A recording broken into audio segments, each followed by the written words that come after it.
Sobat Bincang Energi, kembali lagi dalam segmen kesayangan kalian yakni Bincang Energi Siaran Terkini atau BES. Kenalin, saya Safira dan hari ini saya dan rekan saya akan menghadirkan informasi-informasi menarik dan aktual seputar perkembangan energi selama 2 minggu ke belakang. Halo Sobat Bincang Energi semua, kenalin saya Vali bersama Safira akan sharing seputar berita yang lagi happening banget nih soal energi dan lingkungan dari tanggal 4 sampai 17 Juli 2022. Kira-kira apa aja ya? Yuk langsung kita simak sama-sama berita pertama kali ini. Nah, Sobat Ben semua, berita pertama kali ini datang dari wartaekonomi.co.id, di mana Direktur Utama PT Pertamina Persero, Nike Widiawati, menyebut untuk dapat menjaga ketahanan energi nasional. Perseroan tidak hanya melihat stok di hilir saja, melainkan juga pada produksi di hulu. Nike mengatakan untuk produksi perseroan tahun 2022 mengalami peningkatan jika dibandingkan dengan capaian tahun 2021. Secara realisasinya telah mencapai 897.000 barrel oil equivalent per day. Target migas di tahun 2022 mengalami peningkatan sebesar 17%, yaitu sebesar 1.041,47 juta barrel oil per day, dengan realisasi sampai dengan Mei 2022 sebesar 966.000 barrel atau 8% lebih besar jika dibandingkan 2021. Jika dilihat dari totalnya, mencapai 11.714 total daripada 12.000 sumur. Nike menyebut untuk menjaga decline rate dari existing field agar tidak terjadi, jadi perseroan mencoba menahan decline rate-nya dengan melakukan itu. Sementara di sisi hilir, walaupun harga produk tinggi seperti LPG maupun produk BBM dan juga minyak tanah, perusahaan tetap menjaga stok tetap aman. Selain itu, saat ini perseroan sedang melakukan penjualan melalui digitalisasi SPBU sehingga stok itu bukan hanya stok nasional, tetapi juga stok per SPBU. Nah, berita kedua kali ini datang dari national.kontan.co.id, di mana proses pembentukan Undang-Undang Energi Baru dan Energi Terbarukan masih bergulir. Direktur Jenderal Energi Baru Terbarukan dan Konservasi Energi, Dadan Kustiana, mengatakan rancangan undang-undang atau RUU Energi Baru dan Energi Terbarukan akan memulai tahapan pembicaraan tingkat 1 dan pembicaraan tingkat 2 setelah pemerintah menunjuk Kementerian Perwakilan untuk membahas RUU bersama-sama dengan DPR RI dan selesai menyusun daftar inventarisasi masalah atau DIM. RUU Energi Baru dan Energi Terbarukan merupakan RUU inisiatif Komisi 7. RUU ini telah disetujui sebagai RUU usulan DPR RI dalam sidang paripurna DPR pada tanggal 14 Juni 2022 lalu. Di samping mengatur soal harga energi baru dan energi terbarukan, RUU Energi Baru dan Energi Terbarukan yang telah resmi menjadi RUU usulan DPR ini juga mengatur soal insentif. Pasal 55 RUU ini menyebutkan bahwa pemerintahan pusat dan pemerintah daerah sesuai dengan kewenangannya memberikan dukungan dalam bentuk insentif untuk kemudahan berusaha kepada badan usaha berupa insentif fiskal dan atau insentif non-fiskal untuk jangka waktu tertentu. Selain itu, terdapat pula pengaturan soal dana energi baru dan energi terbarukan yang ditunjukkan untuk mencapai target kebijakan energi nasional. Pengamat Ekonomi Energi Universitas Gadjah Mada, Fahmi Radi menilai, pengesahan RUU Energi Baru dan Energi Terbarukan menunjukkan komitmen Indonesia terhadap transisi energi serta dukungan terhadap pengembangan energi baru dan terbarukan atau EBT.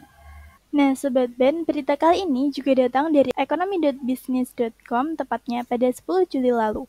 Harga bahan bakar khusus atau BBK atau BBM non-subsidi yang naik, PT Pertamina Patraniaga juga menaikkan harga jual LPG non-subsidi di tingkat agen, mulai dari 10 Juli 2022. Sebelumnya, Pertamina juga melakukan penyesuaian harga untuk produk bahan bakar khusus atau BBK atau BBM non-subsidi, di antaranya Pertamax Turbo, Pertamina Dex, dan Dexlite.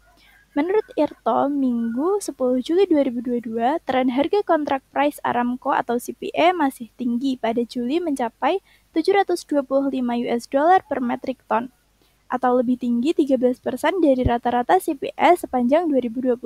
Dia merinci, harga LPG non-subsidi seperti bright gas akan disesuaikan sekitar 2.000 per kilogram. Harga baru tersebut mulai berlaku pada 10 Juli 2022. Bright gas 5,5 kg di Aceh, Sumatera Utara, Sumatera Barat, Riau, Kepulauan Riau, Jambi, Sumatera Selatan, Bengkulu dan Lampung seharga Rp104.000, di Bangka Belitung seharga Rp107.000, di Banten, DKI Jakarta, Jawa Barat, Jawa Tengah, DI Yogyakarta, Jawa Timur, dan Nusa Tenggara Barat seharga Rp100.000, di Kalimantan Tengah, Kalimantan Selatan, dan Kalimantan Timur seharga Rp107.000, sedangkan di Kalimantan Utara seharga Rp117.000.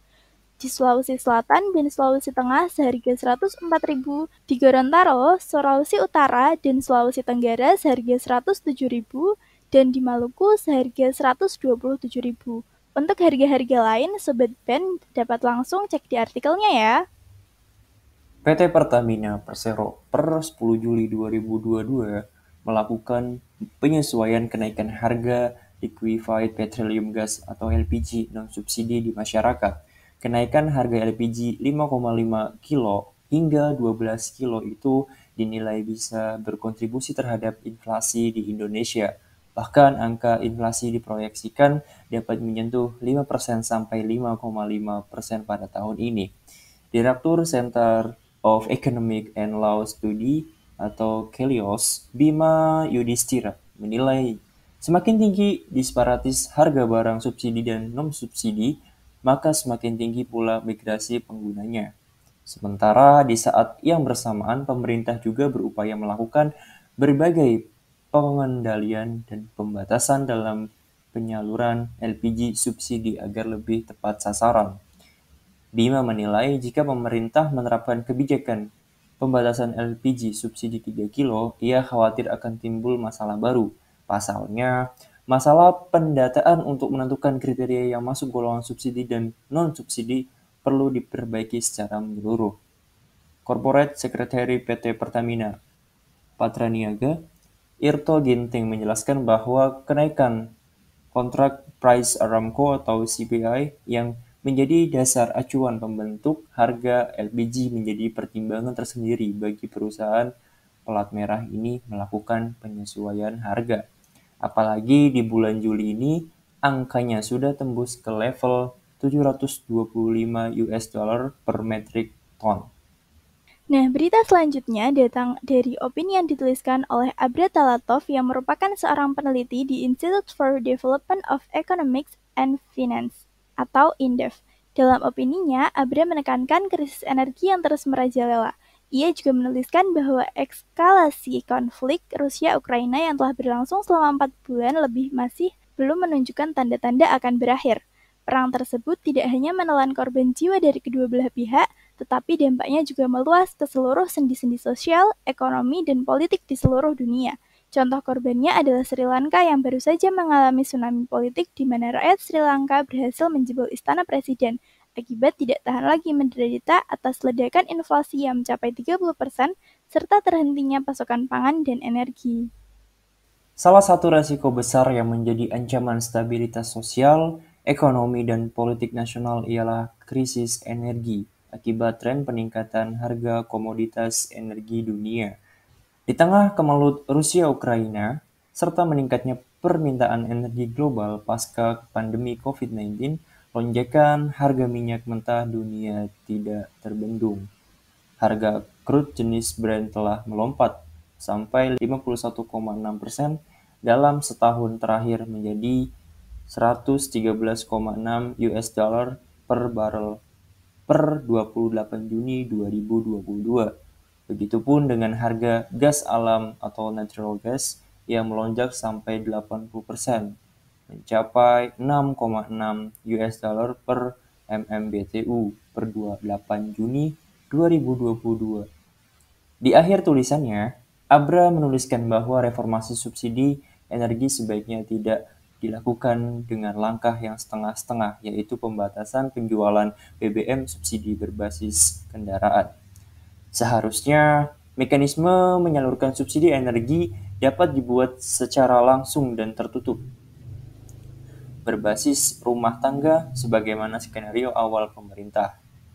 Keberanian pemerintah dalam mengeksekusi transformasi subsidi energi yang solid dan integratif diharapkan dapat memperkuat daya tahan fiskal dalam menghadapi ancaman krisis energi di masa mendatang. Nah, berakhir juga nih segmen BES ke-32 hari ini. Gimana? Seru-seru kan berita seputar energinya? Dan yang pasti menambah insight baru buat Sobat Ben semuanya. Bener banget nih, tentunya di sini kita juga ingin mengajak Sobat Bincang Energi untuk tidak ketinggalan acara-acara dari Bincang Energi yang pastinya seru dan informatif banget. Dari BES, BEM, Ruben, Forben, podcast, dan masih banyak lagi. Program-program keren Bincang Energi dapat Sobat Ben akses juga di websitenya yaitu bincangenergi.id dan bisa follow akun Instagramnya di @bincangenergi.